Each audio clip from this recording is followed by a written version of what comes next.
Agribisnis Pengolahan Hasil Pertanian. Apa sih APHP? APHP adalah jurusan yang mempelajari penanganan dan pengolahan komoditas pertanian dari pasca panen hingga menjadi sebuah produk. Komoditas pertanian seperti sayur, buah, hasil ternak diolah menjadi beragam produk untuk memperpanjang daya simpan dan menjaga ketersediaannya. Pengolahan yang dilakukan diharapkan dapat menghadirkan nilai tambah pada bahan.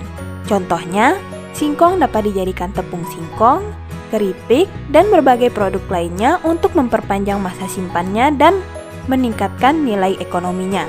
Jurusan APHP tidak sama dengan jurusan Tata Boga. Tata Boga adalah jurusan yang mempelajari bagaimana teknik menyajikan makanan agar terlihat berkualitas tinggi, memperhatikan estetika dan rasa yang baik. Sedangkan APHP mempelajari pengolahan komoditi mulai dari pasca panen, baik dari proses penanganan, pembuatan produk setengah jadi seperti tepung, hingga produk jadi yang siap dikonsumsi dengan memperhatikan masa simpan, cara pengemasan, kandungan nutrisi, hingga analisis usaha dari produk. Jurusan APHP mempelajari mata pelajaran kompetensi kejuruan sebagai berikut. Dasar penanganan bahan hasil pertanian. Mempelajari tentang jenis komoditas hasil pertanian, sifat fisik dan kimia bahan hasil pertanian, kerusakan bahan hasil pertanian, sortasi dan grading, serta pengenalan pengemasan dan penyimpanan. Beragam jenis komoditas pangan seperti sayur, buah, umbi-umbian, serta kerusakannya dari segi fisika, kimia, dan biologis. Dasar proses pengolahan hasil pertanian. Mempelajari tentang teknik konversi bahan, pengendalian mutu bahan, teknik kimiawi dan penghantar panas, good manufacturing practice, dan HACCP.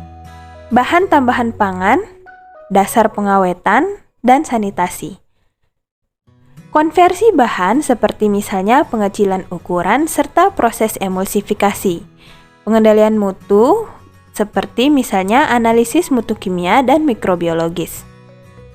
Dasar pengendalian mutu mempelajari tentang faktor yang mempengaruhi mutu, upaya pengendalian mutu, melaksanakan uji organoleptik, memahami good laboratory practice, mengenal metode pengujian mutu kimia, fisik, dan mikrobiologis, serta bahan kimia dan penggunaan alat laboratorium. Produksi pengolahan hasil nabati mempelajari tentang pengolahan komoditas nabati seperti buah, sayur, dengan proses fermentasi dan non-fermentasi, umbi, serealia, dan kacang-kacangan. Produk pengolahan hasil hewani mempelajari pengolahan komoditas hewani seperti hasil ternak besar, ternak unggas, ikan, susu, dan telur. Produksi pengolahan komoditas perkebunan dan herbal mempelajari pengolahan komoditas perkebunan dan herbal seperti rempah, kopi, coklat, kelapa, minuman dan makanan herbal, serta perencanaan usaha dan pemasaran. Keamanan pangan, penyimpanan, dan penggudangan mempelajari tentang penerapan HACCP, memahami penyimpanan produk, analisis jenis hama penyimpanan, menata penyimpanan dan penggudangan, serta menerapkan administrasi penggudangan. Produk kreatif dan kewirausahaan mempelajari tentang memahami sikap dan perilaku wirausahawan, analisis peluang usaha, menentukan media promosi, menyeleksi strategi pemasaran, membuat laporan keuangan.